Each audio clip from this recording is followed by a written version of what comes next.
Since the release of Last Epoch, I have played 3 different characters to around level 80.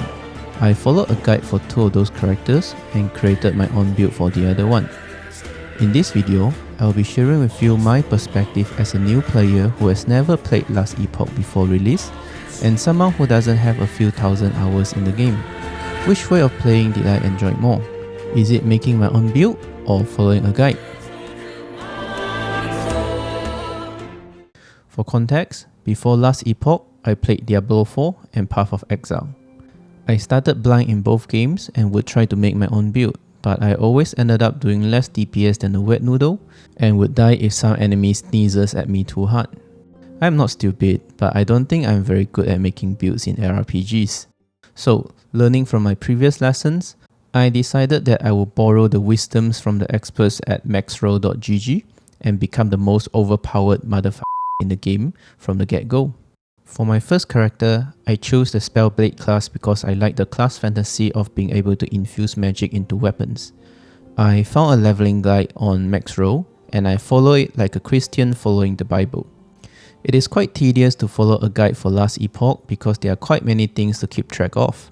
There are 4 passive trees, 1 for the base class and 1 for each of the 3 masteries, 5 skill trees, 1 for each of the 5 skills that you can specialize in, and for your equipment, not only you have to pay attention to the affixes, but the base type of the gear is extremely important too. And there are also idols, which are separate from your equipment, but it's kinda like equipment as well. I had to go back and forth between my 2 screens constantly to refer to the guide for every step that I take. But a neck injury is a small price to pay for how strong my character have become. I'm usually not a big fan of investing into defenses, but the guide made me do it. As a result, I can now face tank most enemies without having to worry about mechanics. I have no frame of reference for damage because it was my first character, but I wasn't having trouble with anything taking too long to kill. I heard that a lot of players are having trouble with this boss Lagon, but I just mow him down like a little squid that he is. But there is just one problem. I wasn't enjoying myself.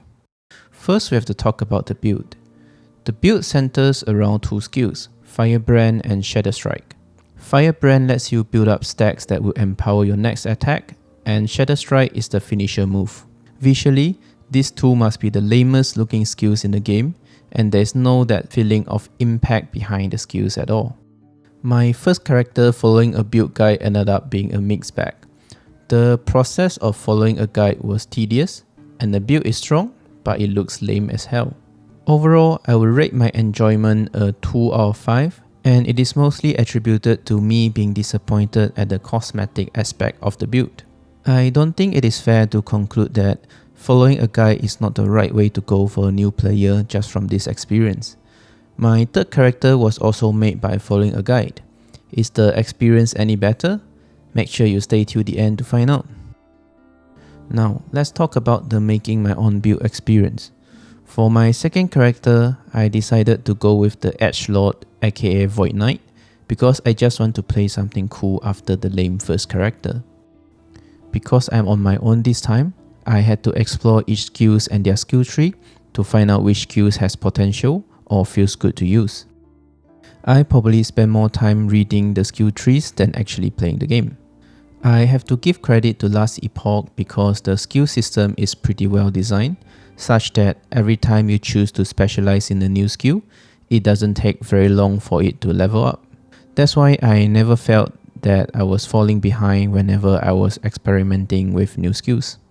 I have a much easier time with the passive tree because I simply put all my points into offense. There is no guide, so I can do whatever I want, and defenses are for pussies anyway. Unlike the first character, I was having a much harder time with the game. Everything takes forever to kill and can one-shot me if I'm not careful. It took me more than 20 tries to beat Lagon, and I was forced to learn to deal with his stupid mechanics. To make the matter worse, I also chose a rather difficult build to play. I decided to make a build around Void Cleave and Erasing Strike simply because they are badass. Void Cleave makes me feel like Guts from Berserk, and erasing strikes outright deletes things out of existence, so there are not even corpses left behind. I had to do a lot of problem solving to make the build work because it was super mana hungry and slow. But I eventually got it to work and the result was pretty satisfying. The build is probably not top tier, but it can clear empowered monolith without too much problem. If you would like me to cover the build in more details, just leave a comment and let me know. All in all, playing the game without a guide allows me to experience the game to the fullest. I had to explore every skills, learn every mechanics, and find my own way to overcome the challenges. It was quite a satisfying experience, but there is a downside. I do not have an end goal to work towards. Once I solve all the major problems that the build had, to min-max it is simply too daunting of a task for a new player like me. A big part of the reason is that good endgame gear takes a lot of grinding to get, so I would rather grind towards the right direction instead of wasting all that effort. For that reason, I give the make my own build experience a rating of 3.5 out of 5. While the experience until early endgame was good, the lack of endgame goal is a massive problem in my opinion, because for an ARPG, mid to late endgame is where you spend most of your playtime on. Now, I'm going to cut to the chase and tell you that my third character was a 5 out of 5 experience, even though I had to go through the same neck-breaking guide following process as my first character. I wanted to find out if I fully embrace the dark side, how powerful can I actually get in Last Epoch. So, I once again seek help from the Sith Lords at Maxroll and chose one of the best all-rounded build there is in the game. This time, it is a Shadow Dagger Blade Dancer build. The build must have been created by Albert Einstein himself, because after playing it to level 90, I still have no idea how exactly does the build works. I will link the build guide in the description to save myself the embarrassment of having to explain the mechanic myself. This build is the Air 5 Wagyu, if my Void Knight build is the $2 steak that you can buy from the supermarket. There is nothing wrong with the $2 steak, but the Wagyu is just at a different level. There are 3 major differences between my experience with this character and my first character. 1. I came to know later through some forum posts that Ward is simply the best defensive tool in the game, and the Spellblade has a lot of access to it. That was what made the whole campaign experience too trivial, that I barely felt any challenge at all. The Blade Dancer does not have access to Ward, so I have a campaign experience that is closer to my Void Knight, which is nice and challenging. 2. I'm more experienced with the game now, so I can understand why am I doing what the guide is telling me to do. This made the guide following process less of a chore and more meaningful. 3. The Blade Dancer build simply has a more fun playstyle and is more visually pleasing. Compared to the Void Knight and Blade Dancer, the Spellblade's skills animations are simply boring, outdated, lazy, and uninspired. And if I compare this experience with my second character, the Maxroll guide provided me with short-term goals that I can aim for early, mid, and late endgame. This completely take away my anxiety of grinding for the wrong gear and keep me motivated to continuously work on my character.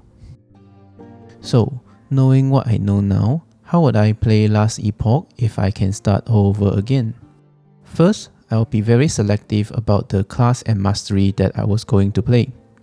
I would research about what are the viable endgame builds that are available for the mastery and see if the playstyle is something that I would like to play. YouTube and Maxroll are both good places to look for endgame builds that others have tried and tested to be effective. Once I have decided on the class and mastery, I would throw away any guide or build planner that I have found and start playing the game blind.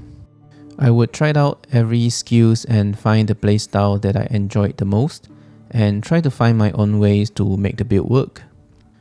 But once I finished the campaign and got into Monolith, I will then slowly transition to the endgame builds that I found earlier. I believe this is the best way to jump into Last Epoch if you are a completely new player.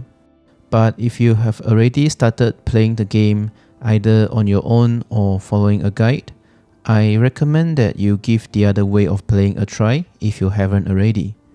I'm also interested to know how has your experience been with Last Epoch so far.